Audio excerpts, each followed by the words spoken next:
ប្រូតេនតាមការបួងសួងធ្លាប់បន់ផ្សងបងជួបលោកម្នាងល្អរួមដំណើរជាមួយក្នុងនាមគូស្រករស្មងសកំតគ្នាដល់ចឹងគេធ្យូអូនបងតែងផ្ដល់លេដំឡៃ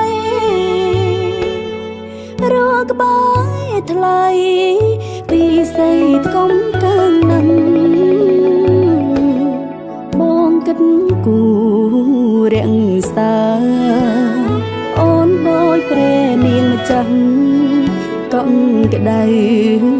ខ្លាំងណាស់បានបងទៅនងថែចាបេប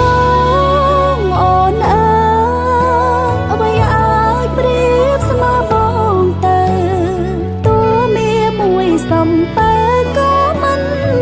ដោះដែរនៃសុខសាន្តរួមគ្នា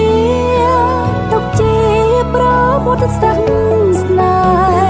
រួមរស់ស្មងមិនប្រែស្នេហ៍ណានិរន្ត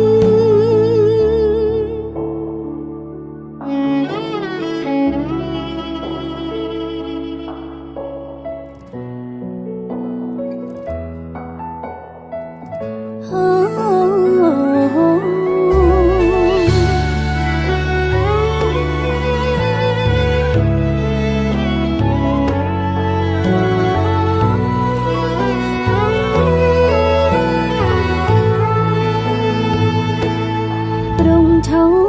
មឆាយជីបកាយសំណាងនៃអូកាបេងដងសុំថែជាប់ក្នុងដៃបងប្រងគុលផ្កាស្លា